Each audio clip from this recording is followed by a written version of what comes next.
Hello, and welcome to This is Diana, to another show where I share with you the Design Your Life with Beauty philosophy. And this particular show, it is based on a manuscript I wrote, which I decided to create into a podcast program called I'm a Psychic Empath and I Sense Rude People. And this is the second section or podcast, if you will, on the concept of manners and rudeness in our society and why it's so important to use common sense manners and kindness to balance our life.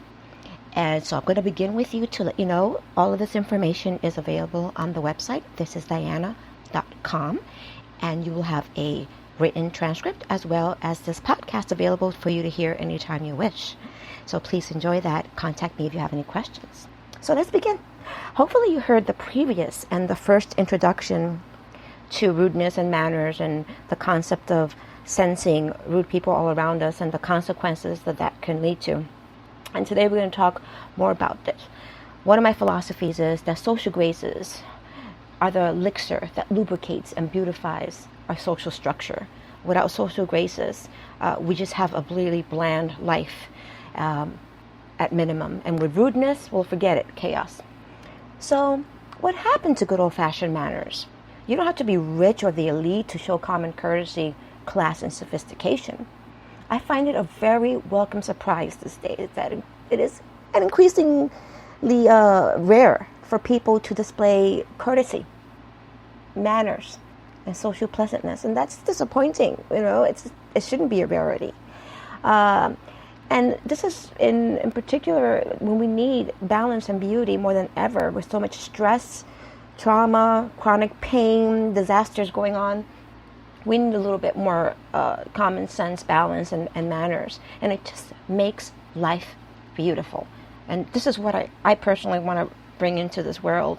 And of course, I'm not the only one. There are millions of people that have the same mission to bring things beautiful, to balance back our planet, ourselves, our family, animals, you name it.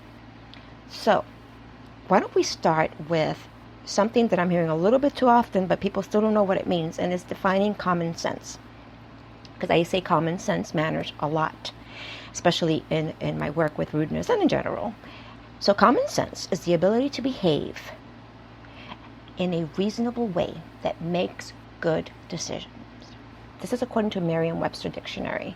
So by its very virtue, the word common, we assume that most people know about it and use it. But we know, and we've heard the saying, oh, there's nothing common about common sense.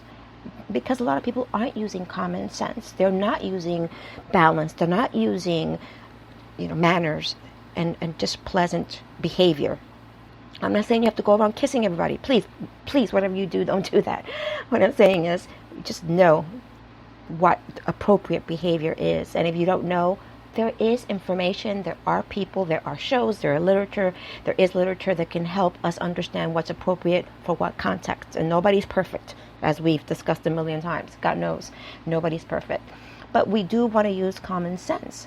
And what happens is we create these moments, these really awkward moments, these horrible moments that make us feel bad or can lead to, like I said in my previous podcast, even violence. And I call them the oh no you didn't moments or oh no moments. So we want to avoid that. Manners go hand in hand with common sense because we're here to create harmony among human beings using our brains and our hearts. We do have hearts. Most of us. We need to use it.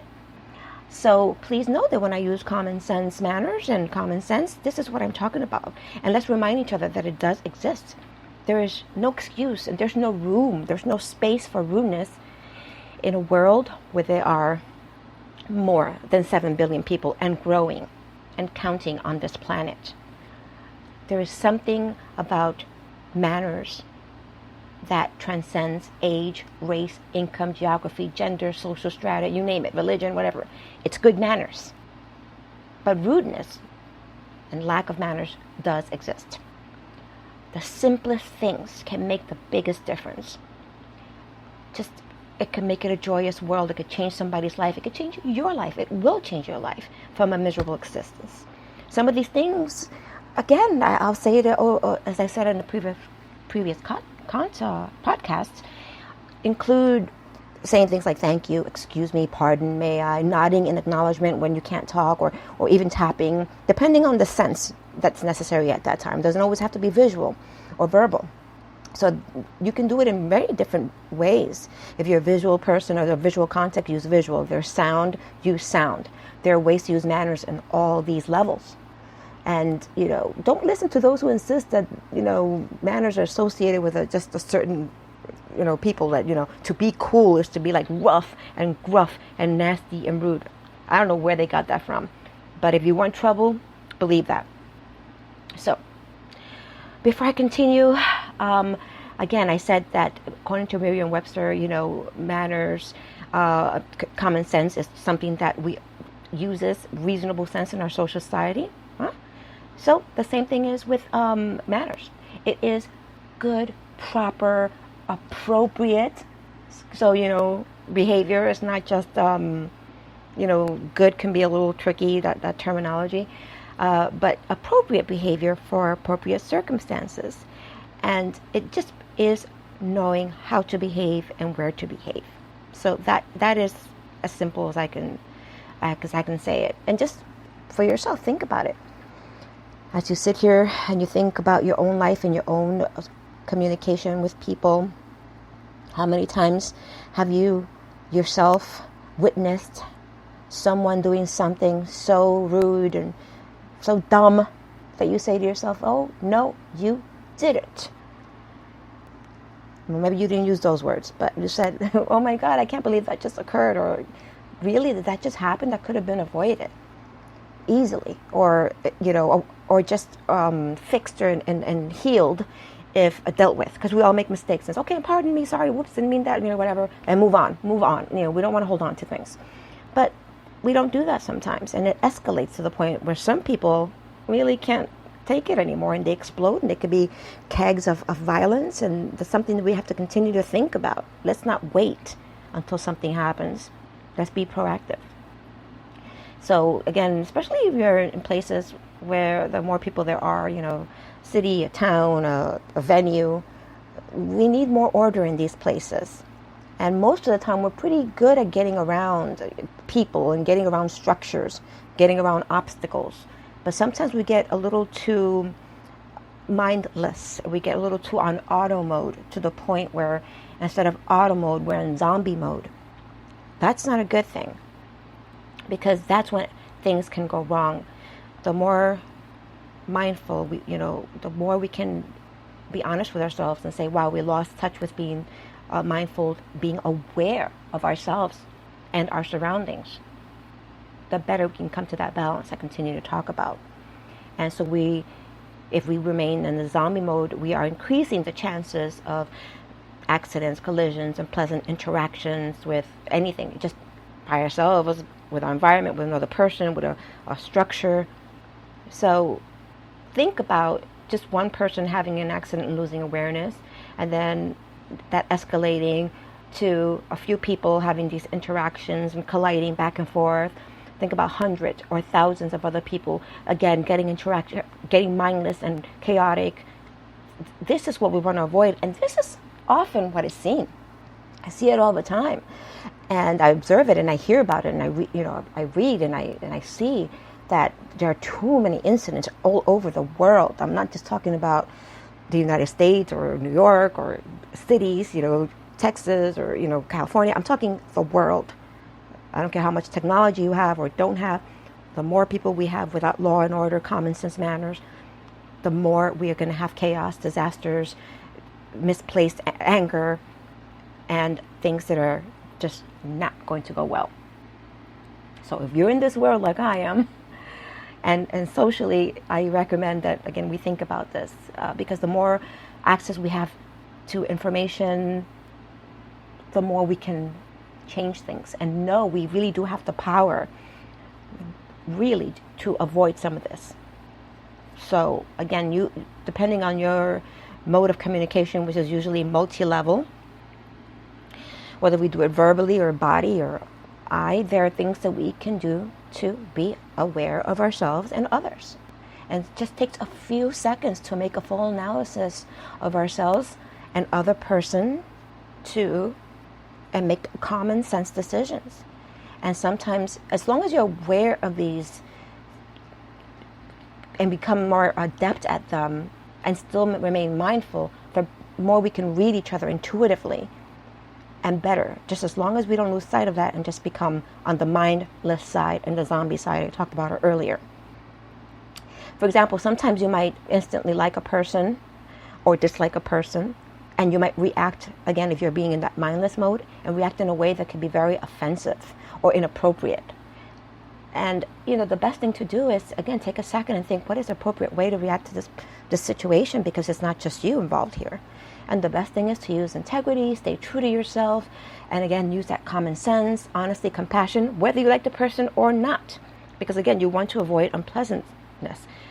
You want to avoid not being appropriate at any given time, because you want to avoid these really, really bad situations. And again, common sense.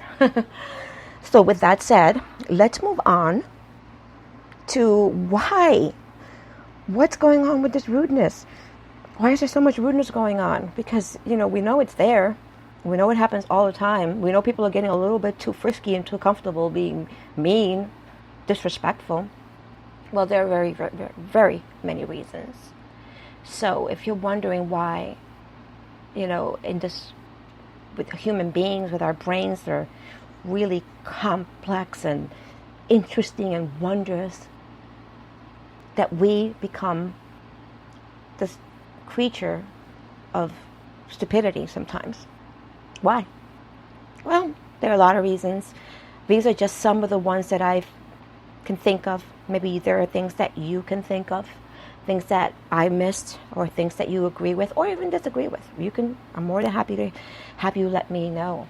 Please, I welcome it. But in my opinion and my research, I think that fear of looking stupid, or fear of a very deep-seated fear, the monster fear, could lead to people to be rude and use bad manners in any given time, any given occasion, whether it's with even ourselves. We could be really rude to ourselves, not self-care, and not take care of ourselves, or a family member, or an animal, or a neighbor, or a colleague, or just an acquaintance, or a stranger. Fear can be at the root of this behavior. Another one is frustration at ourselves or others. Another one is perceived sense of superiority, because we think we might be more intelligent or richer or better or more sophisticated or higher elite. Also, perceived lack of control. If we don't feel we have control over something, the best way to do it is to kind of intimidate somebody else. And sometimes people do that by using all kinds of things, whether it's from bullying to being rude, to being nasty, to cursing, to ignoring. Ignoring people can be very rude. Oh yes, I can think of 1,000 examples of that too, ignoring other people. Ignorance is another reason. Carelessness, like just talked about earlier, mindlessness. To gain power over others, again, so that's lack of control in that same family of reasons, lack of control. So it's to try to gain power over another person, animal, or situation. Another reason could be lack of insight and foresight. So not being able to really see what a whole situation is, what the context of a situation is. Not being able to see and perceive the full picture. If we can just take in, bird's eye view and even further than that, we can really see what this world is all about and how we really are interconnected, whether we know it, sense it or not. That might be able to change and alleviate some of this rudeness and nastiness that's going on. Another reason could be that people enjoy it. And the reason they enjoy it is because there might be some type of personality disorder, some type of soul disorder, a soul spiritual disorder, lack of heart, narcissist or psychopath, something that this person is just lacking emotions and consciousness. And they love it. It makes them feel good. They feel pleasure. And that's a whole different category. Another reason is simply by error. Like, this is really what I find happens most of the time. We just make mistakes. We're in a hurry. We become used to just moving around without thinking. We become distracted, as I talked about earlier, mindless, zombie zone. Another one could be laziness. We just don't want to be nice. We don't want to say thank you when we take that, change back, or when we, open the door, or whatever it is. Or somebody lets us in. We just don't want to bother. Laziness. What the hell is that about? Say thank you. Another one is people just sometimes feel they can get away with it. Now they have an excuse to, let their frustration, anger, and all that stuff I talked about earlier out, even their little nastiness, or for those that are evil, they're like, oh, now it's a good opportunity. And other people are doing it, so I'm going to do it too. Or I can't get caught because they won't know my identity, as we can see with trolls and on the internet, and like people that can use pseudonyms and anonymous, being anonymous, another huge category, right? So they feel that there's no consequence to their behavior.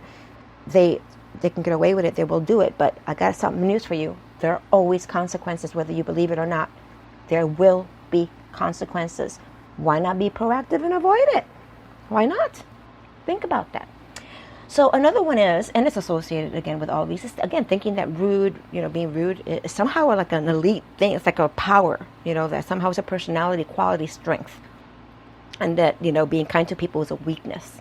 No, what's a weakness is not having balance and being too kind, being a doormat and being a pushover. And that's a whole other story. That's this whole sense of losing balance. So it's not about being rude to be strong, or being, punky to be a good person. It's not about that. And again, the beginning of the show and in the title, you probably saw that I talked about the 7 virtues and the 7 vices. This is all connected. Trust me. Even though I'm already way into the show, the information is there, and you'll be able to see how this is all connected. This is not a religious thing or even a moral thing. It's more really a common sense thing. And since we're talking about being out of balance, the 7 virtues and the 7 sins and the 7 vices, whatever you want to call them, are all about balance, or being out of balance, and how the vices, or quote unquote sins, are being out of balance. And how the virtues are a way of fixing that, bring you back into balance. That's a way and a place to be. That's where we want to get that's our goal. Balance, anything's possible with balance. Bad manners and rude behaviors have 2 really important components. One is the behavior of the rude person, and then the other is the recipient, the recipient of the rude behavior, their existence. And we can not only control ourselves, in either case, whether we are the recipient or we are the giver of this rudeness, we can try to control ourselves. If we are the recipient, there are ways we can do to, deal with it and cope with it, and either claim our respect in that particular moment, or move on from the situation, or avoid it in the future. So, there are 2 sides to this, again, and it's about learning the very nuanced behavior of just having common sense. Because the truth is that in any given situation, the only thing we have true control over is ourselves.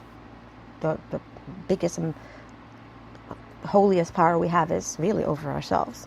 Sacred power is a better word. Is over how we react to something and how we act on something. So there are things, again, we can do that. There are strategies, there are behaviors, there are thoughts that we can use in a situation that can help. So we really need to figure out together and intelligently and actionably ways of dealing with behaviors that are rude, mean-spirited, disrespectful. Because if you leave it up to somebody to just sit there and try to figure it out on their own, sometimes without providing information that this is not acceptable, it's not going to get fixed by its own. It's going to take, again, that disaster of violence, an illness, an accident. Should we wait for that? No, let's be proactive about this stuff. And this is tricky. This is tricky business. I've never assumed it wasn't, but I decided to take it as a challenge because I guess that was part of my pre-birth planning. But that's for another topic of another show. So that's why I keep emphasizing, again, common sense. But there are things we can do in the meantime to create awareness, create alertness, create awakening about rude behavior, nasty behavior, disrespectful behavior, inappropriate behavior. And that is to provide really, intelligent trainings in various forms, written forms, verbal forms, blogs, websites, books, videos, you name it. Postings, visual postings or auditory postings, news outlets, social media, of course, because social media has been so abused. That's a show in of itself for the very near future. And, it's just been a cesspool of abuse. And people are saying, well, how can I use this? Since we are kind of really, and I say kind of loosely, we are dependent a lot on technology, to whether it's our phones or a tablet, website, text, another messaging system. We are dependent on it sometimes to communicate with each other or do work or communicate or get information. So we have to restate the balance or enter the balance of the trolls and the abusers of these systems. So if we use social media and use them to remind people constantly in various ways, people use memes or images or phrases or quotes that are beautiful, elegant, lovely, intelligent, and humorous to remind people that manners really matter. It's important. Sometimes in very extreme situations, some of the things we need to do is invoke law and legal issues, because sometimes penalties are necessary for people to understand that there are repercussions for violence, rudeness, and disrespect.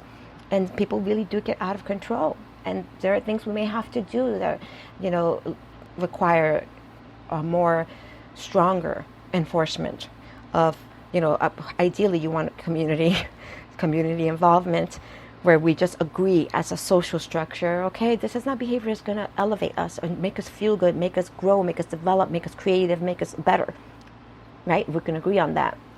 But sometimes there are some people that are not fixable. There are people in the extreme of our society, and they are there, don't deny it. It's not going to help you to deny it, that really need legal action. They might have a mental issue or health issue. They might need medication or a health intervention. Some are more on the criminal side. They might need law intervention, legal intervention in that particular case. And some people need spiritual intervention. And again, that's a whole other story that we can discuss another time. But we do want freedom. We want our individual freedom. We don't want to lose that. We want control, right? We just want. So if we want our freedoms, we have to know how to use our freedoms. If we start abusing our freedoms, we will lose our freedoms. And by, rudeness is a way to lash out. And, and it really shows that you really do have lack of control. It's the opposite of using freedom. It's using this entrapment, really, of lack of control. So this is why it's so important to please be aware of, oh, no, you didn't moments, whether you do them yourself or somebody else does something. And when it's appropriate, check yourself if you're the one doing it. And when appropriate, as I mentioned, I would never recommend you be confrontational or in a way elicit a situation that will elicit violence. And the only way to know that is to use your common sense and use your gut instinct. Sometimes people really you need to put your hands out and say, no, stop it, you're out of control. Unacceptable. And people will respect it. But you got to command the situation in this space. So that's important. We have to take control of that. And in other areas of our lives, in our overall living, our day-to-day living, when I mentioned the 7 virtues and graces and the vices, I talked about they're really common sense philosophies that really keep us stable and balanced. And we really, really think about it. Whether you want to call it a sin or a vice, thou shalt not steal as an example. I really think about, stealing is a huge topic. But for example, if you're talking about thou shalt not steal, we're talking about things that don't belong to you. in any way, shape, or form. You're not in, this is not for you to take, but people take all the time, and it could be things or it could be people. For example, I talk about taking people's ideas, stealing them, plagiarism. It's more than imitation. It's stealing. Or, stealing people's lovers, trying to, cheat, taking another person's wife or husband or partner, or not that you can take someone from another else. You have to be two willing partners, but you know what I mean. Just going out there and really aggressively hitting on somebody that's already with a partner. That's stealing. Other people's, friends or social circle, other people's identity, their items, their possession. You know, I think you get the idea. And that's true with any of the vices. Again, the thing to simply correct it is through the virtues. Know yourself, respect yourself, honor yourself, honor those around you. Respect those around you, and claim respect for yourself from others around you. So that, in summary, is what common sense is, what common sense manners are, what the virtues are, what the vices are, the reasons. And I'm going to end with this kind of like bullet point thing that I saw was really appropriate. It was behaviors according to George Washington that are appropriate and civil. Please keep in mind some of these are outdated, but some of them are just classic throughout time. The ones that are outdated, you can really look at them and say, okay, this is how would I use this in today's time or in the future. But let's start with this, okay? So George Washington, brilliant man, right? Says every action done in the company ought to be done with some sign of respect to those that are present. Sounds good to me. Do not speak badly of those who are absent. We do, gossip, right? We do that sometimes. And we really should avoid doing that. That person can't defend themselves. Next, we have him saying, when in superior company, speak only until you're asked to speak. Now, if you kind of substitute the word superior and you just think when in appropriate circumstances, why don't you just let the person finish speaking or making their point? Just know your timing. Know that timing is important. I would say that's a more current way of looking at it. Others say, speak not when others speak. Sit not when others stand. Speak not when you should hold on to your place. Again, this is circumstantial. So depending on the situation that you're at, just be aware. Look at your social cues. Sometimes we give each other cues, what's appropriate or inappropriate. And again, common sense. Don't just follow other people. Use common sense. For other people, another thing he says is philosophies is show not yourself glad at the misfortune of others. I mean, this is really, something that people are just too happy when something disastrous happens to another person, whether they're your enemy, your friend, or a stranger. It's rude. And I'm using the word rude, but it's more than rude. It's really harmful in a lot of different ways to yourself and to them. Because it's energy. Everything is energy. Next, he talks about do not overtly value your own accomplishments. And so we're talking about here a little too much pride and, remember, keep balance. Be proud of yourself, but don't be overly proud. I mean, there's just no point in doing that. Just be balanced. Yes, own it. Own if you worked for something or if you are something. And if you did something, of course, did it. This is great. I feel very successful, happy about this. But let's not get out of control. Next, he says, when speaking, be concise. So yeah, don't speak double-tongued and, with double entendres unless it's a joke. I mean, don't be purposefully saying things that are confusing and misleading. I think that's what he meant. You tell me. Next, he says, submit your ideas with humility. And that's really associated with what he said earlier. Submit it, but don't shove it in people's faces as the most beautiful thing in the world because, that's yet to be determined. Next, he talks about if you are corrected, take it without argument. If you are wrongly judged, correct it later. That depends on the context as well. But remember, sometimes there's good critique and then there are people that are just judging you wrongfully. Believe me, I can do 1,000 shows on that, on how that's happened to me. And sometimes it's better not to argue because that's what people want sometimes and there's no point. Next, he talks about don't be hasty, believing disparaging reports about others. So gossip, right? Like, again, you never know what's true and what's not true sometimes. And it's just wait, get all the information and see, use good and proper judgment and not judgmentalness, right? I don't know if that's a word, but Associate yourself with men and women of good quality if you esteem your own reputation. Now they say, that the people around you say something about who you are. So if you're with people that are running around with people or commune with people that are of not good company, and what good company or good reputation means depending on the context of your life, but if they're just not known to have qualities that are valuable and honorable, think about what's happening in that particular social structure. And the worst case scenario, even if it's for a short time, it's better to be alone than in bad company. I've heard that one a lot. I grew up with that one a lot. Better to be alone than in bad company. Now that's not to say you're going to be alone or alone for long. It's a big world, a beautiful world with lots of wonderful people. But if you are around people that are harmful to you and to each other, it's time to think about what to do about that. Do not reprehend others when it is not your place to do so. Again, this is another one that he talks about. And because who are you to judge, right? Who is anybody to judge another one? Especially without the full information, which we really never have. And do not be too curious. I put the two there, but do not be too curious of the effect. In other words, don't be nosy to the point where you're really intruding in other people's space, time, and energy. And so, this is my favorite one, the last one here. Labor to keep alive in your breast that little spark of celestial fire called conscience. Conscience. That is a beautiful way to end this broadcast. Keep conscientiousness, empathy, compassion alive, because that is the most powerful weapon against rudeness, nastiness, disrespect, and negativity.